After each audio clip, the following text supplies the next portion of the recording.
Okay, guys, this video is part two in the stages of growth and my experience of stages of growth in my lawn care business.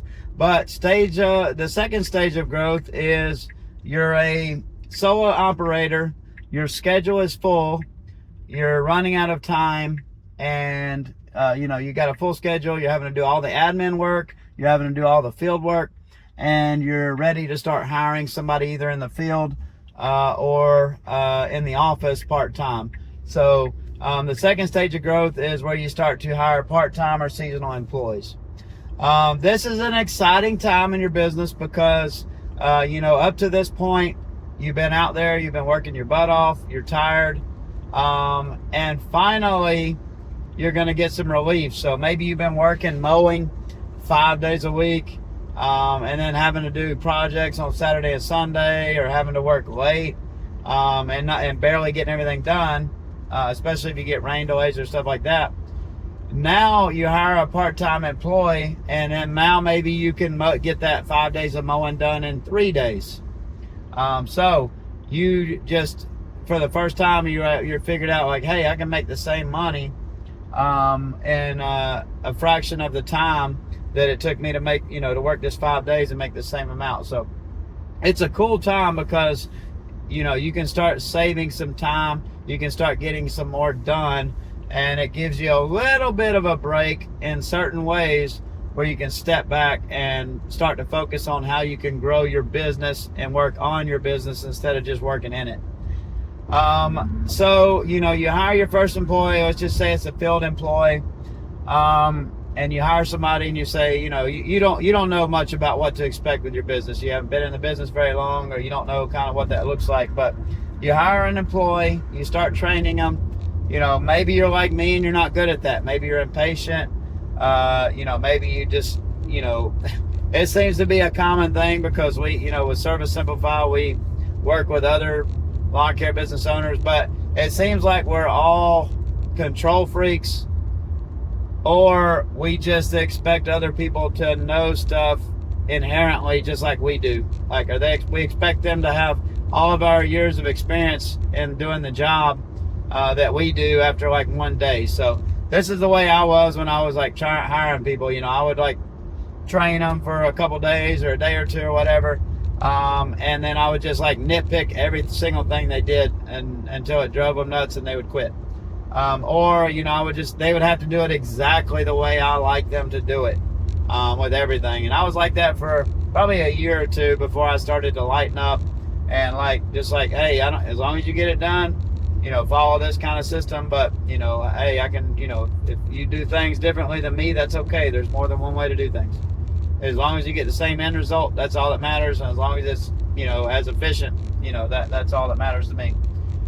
But you're out there, you're trying to train them. You might not have ever been in a role where you train people before. You don't know how to do that, so you got to figure that out. You don't know what to expect. We expect them to be, you're going to expect them to be as efficient as you. So, if you're out there busting out 12 lawns a day or 15 lawns a day by yourself, you're going to, very quickly notice that they're not able to get nearly the production as you do as the owner. Part of that's because, you're better at the technical skill, but also part of it's because you're the owner. Like, you're heavily vested in this business. So, you're going to put maximum effort in. Like, you're going to, be skipping water breaks. You're going to be not taking lunch breaks. You're going to be, not playing on your phone for 5 minutes between lawns. But, it's very, your employees, like, for them, like, it's not their business. Like, they're just there to make money. And honestly, probably like they're just working for you with your business as a temporary job until they can find something like longer term that they're looking for. So, just all these things that when you hire an employee that you don't expect, or you don't know what to expect. So you start hiring them, and then stuff like this starts to happen. You're hiring part-time or seasonal workers. And one thing is, maybe your schedule is not consistent. Maybe you haven't built out consistency in your schedule. Maybe there's days where you have only like half a schedule of mowing. Maybe you only have like 4 or 5 hours of mowing, and at the guys are coming into work, and then at 1 or 2 o'clock in the afternoon, you're like, okay, we're done, go home. You can go home. And then that employee's like, well, I didn't make enough money. I'm not getting my hours. And then there's other days maybe where you're like keeping them there for like 12 hours. Like I did this when I was like started out too. Like maybe you like underestimated how long it would take to do a job, or you got too big of a mowing route, and you're keeping them there till 7 or 8 p.m. Well, eventually that inconsistency starts to rub them the wrong way. They have families at home, or they have stuff they want to do outside of work, and eventually you just start running these people off because you don't have any consistency, or you're heavily project based, and like you're kicking their butts for 2 weeks doing side projects or installs, and then the next week you're like, oh, we don't have any jobs until Thursday, and they're like, okay, great, what am I going to do to pay my bills for the next 3 days?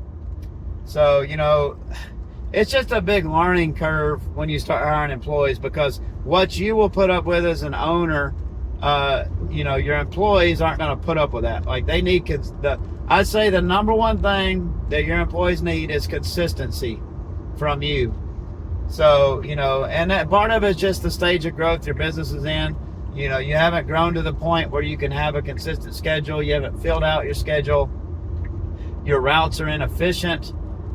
You're still figuring out the services that you want to offer. You're still figuring out how to schedule out your services throughout the year where the workload is consistent, which is a big thing we focused on.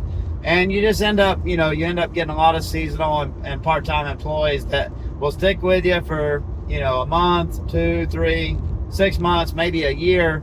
But just all that variability, all that inconsistency, put that on top of like rain days and stuff like that when they can't work at all, or you ask them to work on a weekend because it rained during the week. Like stuff like that tends to run people off eventually. So this is the frustration you get. And this stage of growth took me about 3 years to get out of because I was hard-headed. But basically what happened was you just get these seasonal employees throughout the year, and you would end up losing them either in the winter or at some point in the season because they might work 2, 3, 4, 6 months. Their schedule wasn't consistent.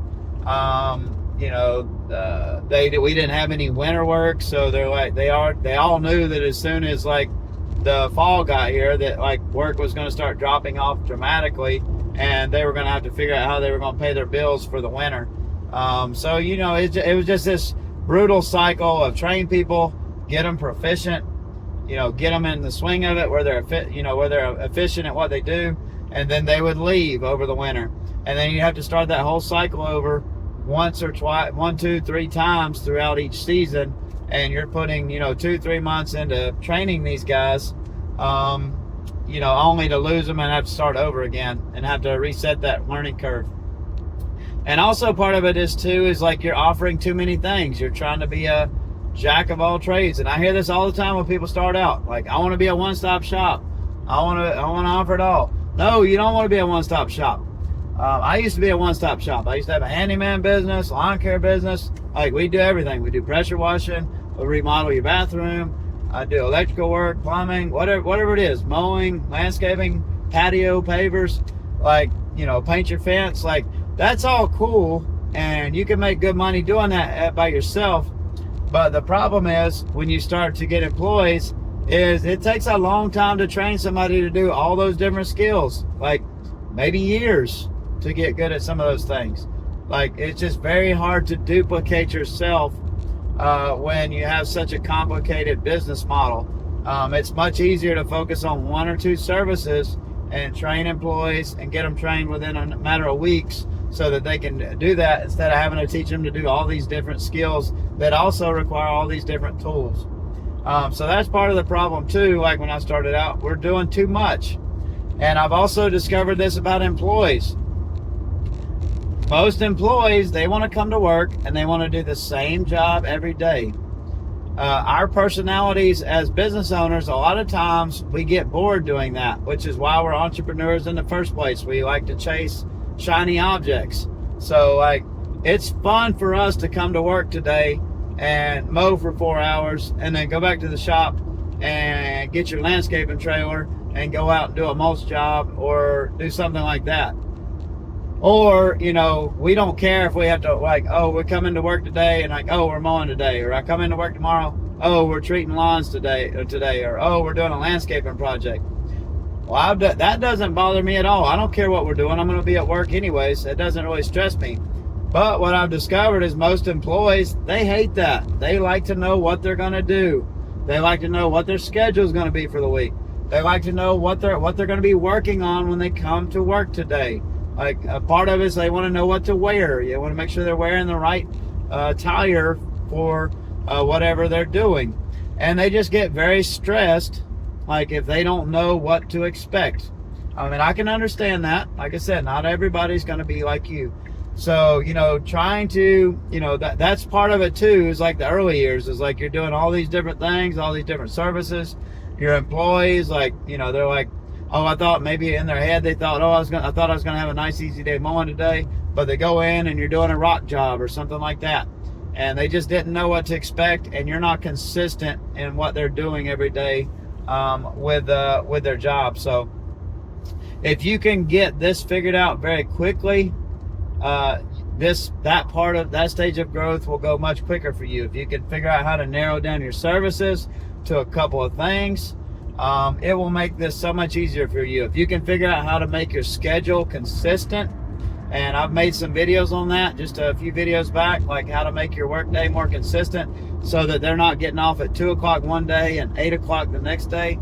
Like, all that stuff will help.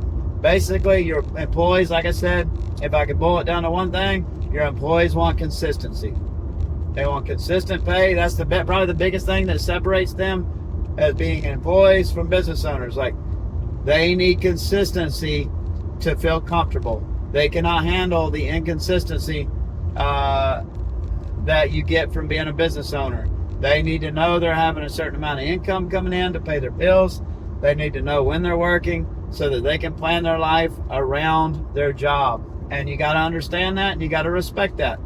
So the faster you can get your business consistent, schedule-wise, service-wise, all that stuff, the faster you'll get through this very frustrating time of having seasonal or part-time employees that just have really high turnover. Because why would they stay with you? Like, it's not a fun job. You wouldn't want to work a job where you go in, you don't know how many hours you're going to work in a day, you don't know what time you're going to get off, you don't know how many months you're going to have to figure out how to make money when you're laid off. Like, you wouldn't want that job either, and they don't either. And you're going to end up just getting people that are using your job as a stepping stone until they can find something better. So I hope that helps. Please leave your comments below. Tell me your experience. And in the next video, I'll talk about, you know, when you start to figure it out and you start to hire full-time employees, year-round employees, which is kind of where we are. And I'll go a little bit beyond that. But that's what we'll talk about in the next video. If you want to get through this learning curve much faster, you can use my resources and use my same office team, Ibrahim, that's helped me build my business and get it to where I'm an absentee owner over the last 5 or 6 years. You can go to servicesimplify.com. We basically handle all that stuff for you. We talk to your customers. We help you hire employees. We do all your marketing. We do all that stuff. Basically, everything but the actual work itself, our team can handle for your business. And we have plans starting at just $4.99 a month. You know, to hire office support, which wouldn't even pay one person, one office girl here in the United States to work 1 day a week. But go to servicesimplify.com to check that out. And I'll see you in the next video.